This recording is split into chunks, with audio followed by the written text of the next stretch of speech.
ग्रह और ज्योतिर्लिंग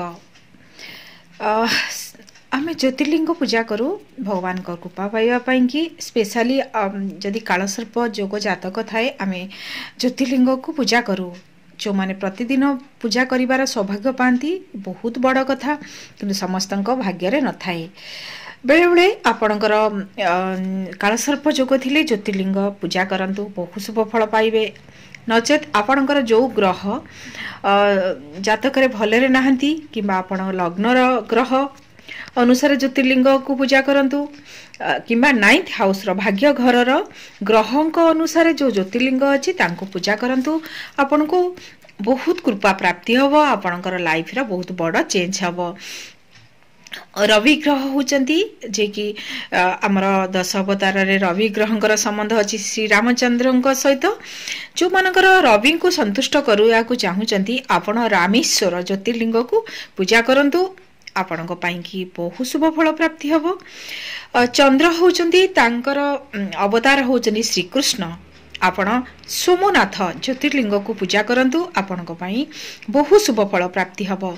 मंगल ग्रहंकर अवतार होची नृसिंह भगवान भीम शंकर ज्योतिर्लिंग को पूजा करंतु आपण को पाई बहुत शुभ फल प्राप्ति हबो।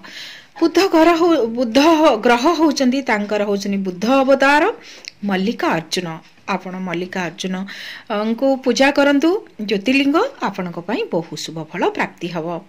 बृहस्पति होचंती वामन अवतार ओंकारनाथ ज्योतिर्लिंग को आपण पूजा करंतु आपण को पाई बहु शुभ फल प्राप्ति हबो। शुक्र ग्रहंकर होचंती 10 अवतार रे परशुराम अवतार आपण त्रयंबकेश्वर ज्योतिर्लिंग को पूजा करंतु आपण को पाई बहु शुभ फल प्राप्ति हबो। शनि भगवान 10 अवतार रे होचंती कूर्म अवतार आपण महाकालेश्वर को पूजा करंतु आपण को पाई बहु शुभ फल प्राप्ति हबो। राहु को पाई राहु होचंती बराह अवतार राहुंकर नागेश्वर को पूजा करंतु आपणकर कालसर्प संबंधित राहु ग्रह संबंधित राहु नीचे थिले संबंधित शुभ फल प्राप्ति हबो आंकु जदि आपण पूजा करिवे।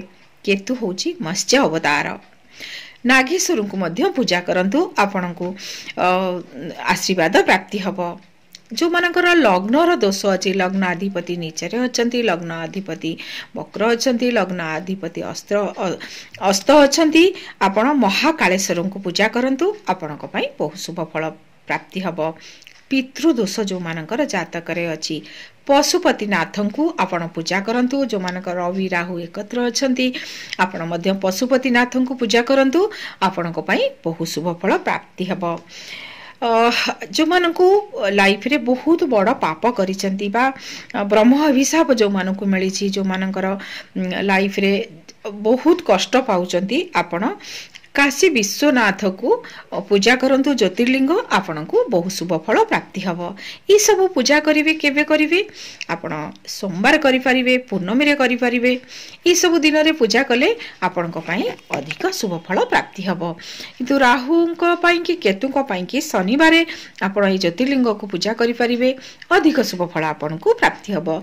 शनि को पाई मध्य शनिवार ज्योतिर्लिंग पूजा करंतु आपण को बहु शुभ फल प्राप्ति हबो। धन्यवाद।